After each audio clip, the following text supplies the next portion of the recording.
Happy Sunday, everybody. Welcome to Dishin' Days, where we're serving up a full dish of this week's episodes of Peacock's exclusive number one award-winning hit soap opera, Days of Our Lives. If you haven't already, make sure you follow us on all social media platforms. We are Dishin' Days Show on Facebook, Dishin' Days on Instagram, and Dishin' Days on Twitter. Also, make sure you subscribe to our YouTube channel. If you're watching us live and in living color, just go ahead and hit that subscribe button and that bell notification so that way you will never miss a live performance of your four favorite hosts. Also, you can take us along on your favorite car rides or road trip, or as you're climbing Mount Everest, or just taking a stroll on a treadmill. Yep, we're found on your favorite podcast stations. We are on Apple Podcasts, Google Podcasts, Spotify, and iHeartRadio. Just type in Dishin' Days and there we are. And also make sure you buy our merch. DishinDays.threadless.com has all of the Dishin' Days merch for your little heart to desire. We got Melisman, we got Possess, we got our Dishin' Days logo, and if you are ready to serve, then serve a full dish of us. DishinDays.threadless.com to get your merch, not tomorrow, but today. And also, if you are a lover of all things soaps, head on over to JLJ Media on YouTube. That's JLJ Media on YouTube. Brought to you by my chocolate twin and former co-host of Dishin' Days, James Locke Jr. For all of your Bold and the Beautiful General Hospital and Young and the Restless needs and original audio dramas written, produced, directed, starring, and put together by the one and only man himself, James of all the Big Lots Jr. Head on over to JLJ Media on YouTube and subscribe to his channel. All right, everybody. Welcome to a wonderful week of days. What did we think of this week? Wasn't the greatest week, but also not the worst week. It wasn't bad. It wasn't bad. No, not by any means. Disagreed with some decisions, agreed with some other decisions, and yeah. Someone was like, this week was boring. What would you guys have to talk about? I said, listen, if we can get through the Blood Diamonds and the Elephant storyline of 2015, we can talk about this week. It was a decent week. I think the bookends were really good. Some stuff in the middle was dragging a little bit. We'll get into that, but I thought it was decent. All right. And Trash. She said Trash. Could not wait to get to heaven in between wherever the heck these ladies are, so I could get away from everything else. All right. Well, pulling it out of the trash and talking about it, let's sort through it. It is now time to start. Oh boy. Whatever. It is now time to start. Dishin' Days. Oh, I didn't see the countdown. My bad. It is now time to start. Dishin' Days. The closest we're ever going to get, and I don't even know if we're ever going to see the hourglass again. Set it and forget it. All right, let's start things off with some dirty draws. We've got Xander, Sarah, Gwen, Jack, Maggie, and everybody else. Okay. First off, do we agree with Gwen's decision to Jack and for Xander? Yes, 100%. Yes. I'm kind of okay with it, actually. I I'm not any more worried about it, but I'm actually okay with it.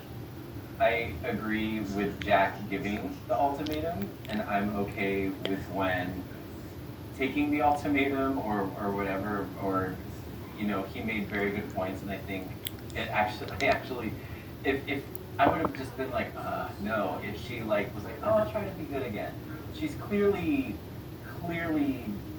chose her path, and it does not align with Jack or the family's values and whatnot. So yeah, I think she made the right decision. And it was very like, I feel like it was almost very like mature of her and very of sound mind to be like, yeah, I can't, you know, it's not right for me to be a part of this family. Tony, what do you? She's an adult, and I feel like she made the best decision for her. I don't know if like an ultimatum needed to be given. It's Salem. Everybody has done something to someone. I mean, Jack, you're no saint.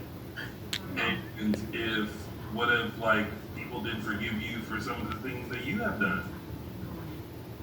But she's like, it's with him. Was it like a pattern of behavior? Was it like did it follow the same pattern of behavior that Gwen's did? I mean, Or to was- a I mean, point, yeah. I mean, I didn't watch back then, so and I know I hear the stories, so maybe it was just since I didn't experience it. I mean, yes. From my understanding, yes. I mean, the whole Johnson family were, I wouldn't say they were villains, but Gwen is a Johnson through and through. She's done no worse than Steve or Jack has done when they were young. Her age, actually. Her age to be very young.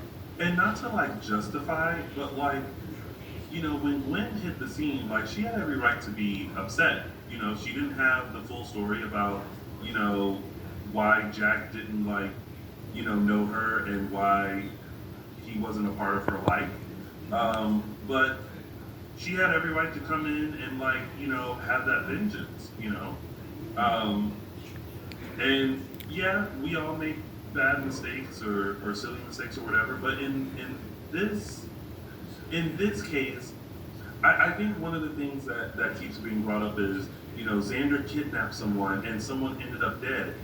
Well, that wasn't a part of the deal. Like, Xander actually, it was just supposed to be, okay, I'm going to take her. I'm not going to, like, harm her in any way. And I'm not saying, like, kidnapping is okay, but I'm in his mind, how he just justified everything was no one will be harmed. It's going to be, like, a couple of hours. Give her back. I'll get money. We all go along our way. But then Bonnie came in. And then Ava went off the deep end. So there were a lot of things that really he had no part of, but because he was, you know, like the starting point of everything, the thing that got the ball rolling. Everyone, like, you know, everyone puts Susan's blood on his hands and you know, everything that has transpired. I'm like, you know, Ava didn't have to drive the car off the cliff. I think if I were Jack, I